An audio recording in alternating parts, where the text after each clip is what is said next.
Hello everyone, आप सभी का स्वागत है मेरे YouTube channel Sanjeev sir physics में। आज जिस टॉपिक को हम सब पढ़ने वाले हैं उसका नाम है वेरिफिकेशन ऑफ ओम्स लॉ। तो चलिए शुरू करते हैं आज का वीडियो।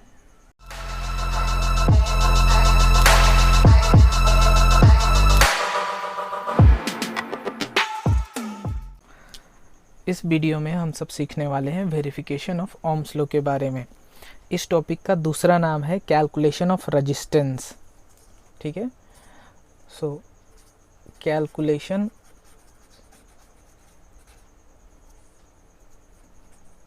ऑफ रेजिस्टेंस, क्योंकि इस एक्सपेरिमेंट से रेजिस्टेंस को कैलकुलेट किया जा सकता है, इसीलिए इस वेरिफिकेशन ऑफ ओम्स लॉ का दूसरा नाम कैलकुलेशन ऑफ रेजिस्टेंस भी है। तो इसमें हम सबसे पहले एपरेटस रिक्वायर्ड के बारे में समझ लेते हैं। इसमें एपरेटस क्या क्या लगेंगे, जैसा कि डायग्राम में दिखाया गया है।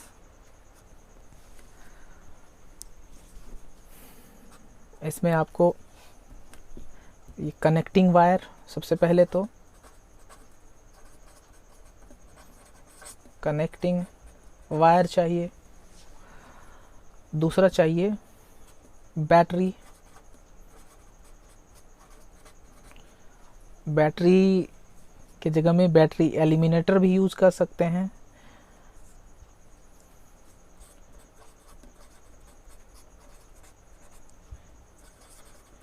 एलिमिनेटर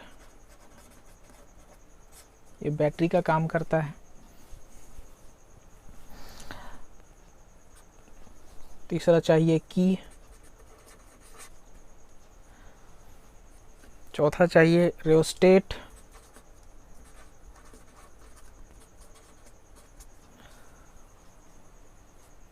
पांचवा चाहिए एक रेजिस्टेंस वायर।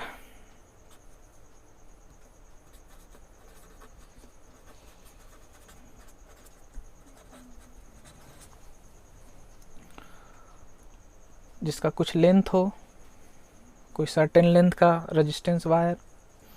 अगला चाहिए एमीटर। उसके बाद चाहिए वोल्ट मीटर।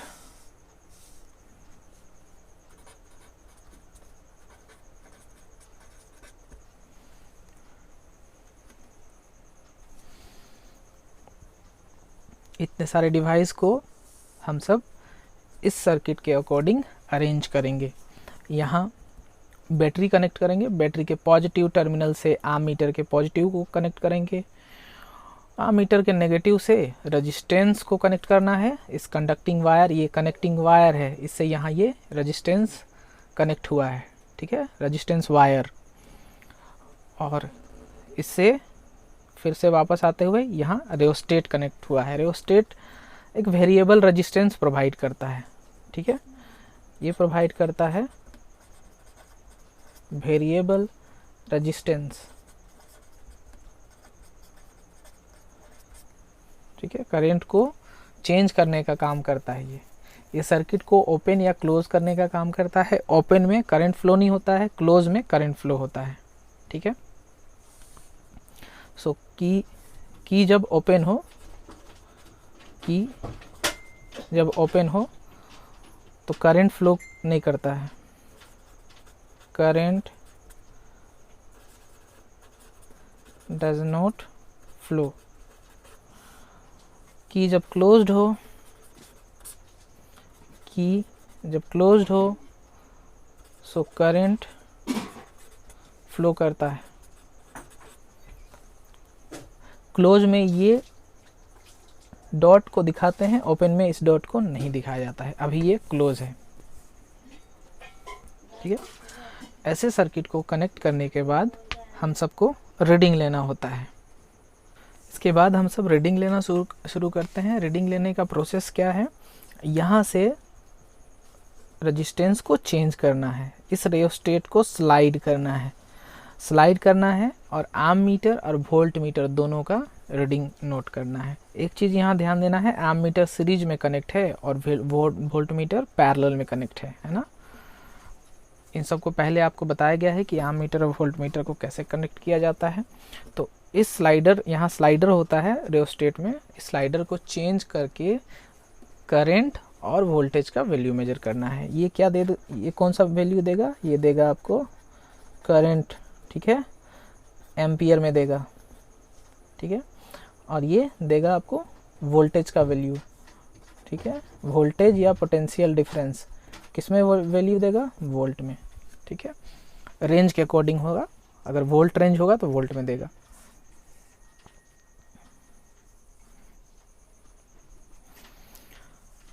सो यहाँ सीरियल नंबर 1 में आप कोई भी वैल्यू ले सकते हैं वोल्ट मीटर का कोई भी वैल्यू। जैसे पहला वैल्यू मान लीजिए 1 वोल्ट में आपने सेट किया है, तो करंट का कुछ भी वैल्यू आपको मिल सकता है, हो सकता है 0.5 एम्पियर मिले, ठीक है। तो इस केस में रजिस्टेंस क्या हो जाएगा, R इक्वल्स टू क्या होता है, V बाय आई। तो V वोल्टेज इससे मिलेगा और I क्या है, ये है ना, ये I और यहाँ V, ठीक है। सो V कितना है 1 वोल्ट और I कितना है 0.5 वोल्ट। ये हो गया आपका 2 ओम, ठीक है। इसी तरह आप दूसरा रीडिंग लेंगे 2 वोल्ट पर, तो हो सकता है आपको ऐसा रीडिंग कुछ लीनियर रीडिंग मिलता है। इस केस में होता क्या है, जैसे इसको बढ़ाते हैं ये भी लीनियर बढ़ने लगता है, ठीक है। सो यहाँ R क्या हो जाएगा, यहाँ हो जाएगा R V बाय आई। सो V 2 वोल्ट और I 2 ओम, ठीक है। और तीसरा वैल्यू इसी तरह से आप आगे बढ़ेंगे, मान लीजिए 3 वोल्ट पर, तो आपको ये 1.5 एम्पियर इस तरह का कुछ वैल्यू मिलेगा। यहाँ भी आप कैलकुलेट करेंगे, सो आपको V कितना है 3 वोल्ट और I कितना है 1.5 2 ओम। इसी तरह का कांस्टेंट वैल्यू आपको मिलेगा थ्रू आउट वैल्यू। सो यहाँ रजिस्टेंस, मीन रजिस्टेंस आप कैलकुलेट करेंगे। So 2 ohm plus 2 ohm plus 2 ohm divide by 3। ये मीन एरर को कम करने के लिए किया जाता है। ये सब एक्सपेरिमेंट जब हम लोग करेंगे ओम्स लॉ का तब देखेंगे। सो ये हो गया 6/3 2 ohm. So mean resistance of the wire कितना आ गया 2 ओम। तो यहाँ जो वायर हम सब यूज़ करेंगे रेजिस्टेंस वायर, ठीक है, उसका एक कांस्टेंट वैल्यू आएगा, चाहे रीडिंग आप कितना बार भी ले, ये जो वैल्यू आएगा इसका रेजिस्टेंस का वो हमेशा कांस्टेंट होगा, एक ही वैल्यू होगा, ठीक है। ये आप रीडिंग जो लेना है कंटिन्यूअसली रीडिंग नहीं लेना है, ठीक है। यहाँ जैसे एक बार स्लाइड किए, इसका रीडिंग नोट किए, ठीक है। उसके बाद सर्किट को ऑफ करना है, की ओपन कर देना है, सर्किट ऑफ हो जाएगा। फिर क्या करना है, थोड़ा देर रुक कर फिर से इसको स्लाइड करना है, की क्लोज कर लेना है, फिर से एमीटर और वोल्टमीटर में वैल्यू लेना है। इस तरह से 3 या 5 आप वैल्यू ले सकते हैं, जितना वैल्यू पॉसिबल हो। अब इसमें आप इसको ग्राफिकल मेथड से भी प्रूव करते हैं। इसमें एक्सपेरिमेंट में ग्राफ बनाना होता है। ग्राफ बनाना बहुत आसान है। आप ये एक्स एक्सिस है, इसमें आप करंट ले सकते हैं,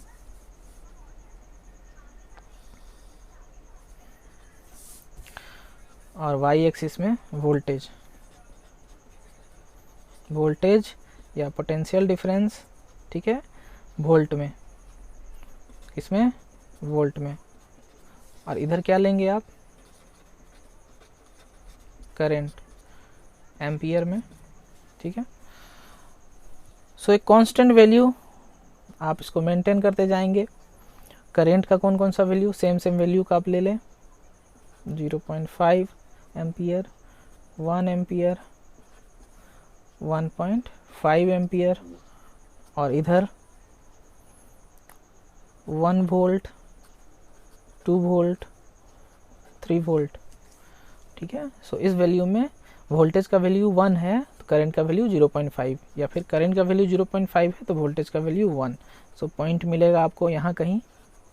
उसी तरह दूसरा क्या है, करंट का वैल्यू 1 है तो वोल्टेज का वैल्यू 2 वोल्ट, करंट का वैल्यू 1 तो वोल्टेज का 2 वोल्ट, ये सामने यहाँ मिलेगा। उसी तरह 3 वोल्ट में आपको देखना है 1.5 एम्पियर, यहाँ कहीं मिलेगा इसके सामने। और इन सबको जब आप मिलाएंगे तो ये आपको स्ट्रेट लाइन में मिलेगा, ठीक है। इन सारे वैल्यूज़ को जब आप मिलाएंगे तो ये आपको स्ट्रेट लाइन में मिलेगा। यहाँ स्ट्रेट लाइन बनाना थोड़ा मुश्किल, तो इससे रेजिस्टेंस कैलकुलेशन कैसे होगा, इन पॉइंट को आपको मिलाते जाना है जिनके साथ कोई भी दो वैल्यू एक साथ आप ले सकते हैं। कोई भी दो वैल्यू आप इस वैल्यू को ले सकते हैं, ठीक है, ये दोनों वैल्यू को, तो यहाँ पर ट्रायंगल बनाना होगा, ठीक है। इसमें स्लोप हमेशा रेजिस्टेंस बताता है, ठीक है, स्लोप हमेशा रेजिस्टेंस बताता है। और स्लोप होता है tan थीटा। tan थीटा क्या होता है, परपेंडिकुलर बाय बेस। तो यहाँ थीटा कहाँ से होगा, ये अगर थीटा है तो ये भी थीटा हो जाएगा, तो ये आपका हो जाएगा बेस और ये हो जाएगा परपेंडिकुलर, ठीक है। सो tan थीटा स्लोप बताता है, स्लोप रेजिस्टेंस।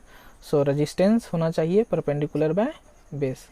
परपेंडिकुलर में आप वैल्यू क्या मिलेगा, परपेंडिकुलर का वैल्यू ये है परपेंडिकुलर। सो परपेंडिकुलर क्या हो जाएगा, ये वैल्यू आप कैसे निकालेंगे, ये वैल्यू माइनस ये वैल्यू, ठीक है, तो आपको वोल्टेज में मिलेगा, ठीक है, 3 वोल्ट माइनस 2 वोल्ट, ठीक है। और बेस जब आप निकालेंगे तो ये है बेस, तो इसके नीचे वाला value. So final minus initial 1.5 ampere minus 1 ampere. So ये क्या हो जाएगा 1 वोल्ट, और ये हो गया आपका 0.5 एम्पियर। सो ये आपका हो गया वोल्ट पर एम्पियर, क्या होता है रेजिस्टेंस होता है, ये आपका हो गया 2 ओम। सो देखिए रेजिस्टेंस 2 ओम, तो यहाँ भी 2 ओम आपको कैलकुलेट हो गया, ठीक है, रेजिस्टेंस यहाँ भी 2 ओम कैलकुलेट हो जाएगा, ठीक है। और यहाँ भी 2 ओम आपको मिला था सभी जगह। इस तरह से किसी भी मेथड से निकाले ये वैल्यू हमेशा आपका कांस्टेंट निकलेगा। इस और इस वाले वैल्यू से भी निकाल सकते हैं आप। मान लीजिए इन दोनों वैल्यू को यूज़ करते तो आपका ट्रायंगल ये हो जाता, ये हो जाता थीटा, ये हो जाता ए, ये बी और ये सी। तब क्या होता है यहाँ R equals to perpendicular by base, ठीक है। सो इस केस में बेस ये हो जाता है परपेंडिकुलर बी सी हो जाता, ठीक है, मतलब परपेंडिकुलर बी सी हो जाता और बेस क्या हो जाता ए सी हो जाता। बी सी क्या होता B C 3 volt minus B के सामने 3 वोल्ट और सी के सामने 1 वोल्ट, और ए सी के सामने सी के सामने 1.5 और ए के सामने 0.5, ठीक है। तो हमेशा क्या करते हैं फाइनल माइनस इनिशियल करते हैं। सो 1.5 एम्पियर माइनस 0.5 एम्पियर। सो 3 माइनस 1 क्या हो जाएगा ये 2 वोल्ट, और 1.5 एम्पियर माइनस 0.5 ये 1 एम्पियर। सो ये आ गया 2 ओम। वोल्ट पर एम्पियर होता है रेजिस्टेंस आपका ओम। सो इन दोनों पेयर के लिए भी रेजिस्टेंस का वैल्यू 2 ओम आया। चाहे इन दोनों पेयर का ले, चाहे इन दोनों पेयर का ले, चाहे इन दोनों पेयर का ले, रेजिस्टेंस का वैल्यू हमेशा आपको 2 ओम आना चाहिए इस केस में, इस वायर में, ठीक है। तो इस तरह से ओम्स लॉ को वेरीफाई किया जाता है। एक चीज़ ध्यान रखना है, यहाँ का टेम्परेचर, इसका टेम्परेचर नहीं बढ़ना चाहिए, और वो तब होगा जब आप वैल्यू को रुक रुक कर लेंगे, कंटिन्यू वैल्यू नहीं लेंगे। ओम्स लॉ जो है वैलिडिटी आप जब देखेंगे ओम्स लॉ का, तो पहला वैलिडिटी है एट कांस्टेंट टेम्परेचर।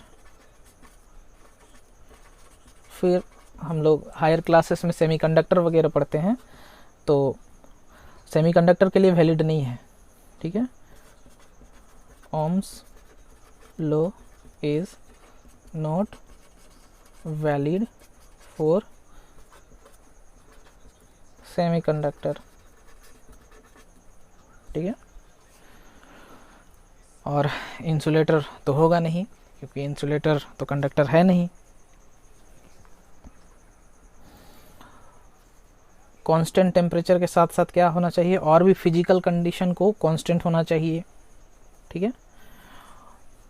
प्रेशर भी, एटमॉस्फेरिक प्रेशर को कांस्टेंट होना चाहिए,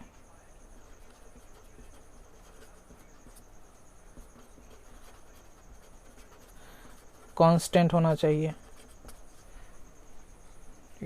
हालांकि जिस जगह पर हम सब हैं पृथ्वी में, पृथ्वी के सतह में, वहाँ पर सभी जगह प्रेशर, एटमॉस्फेरिक प्रेशर कांस्टेंट है, 1 atm एटमॉस्फेरिक प्रेशर है।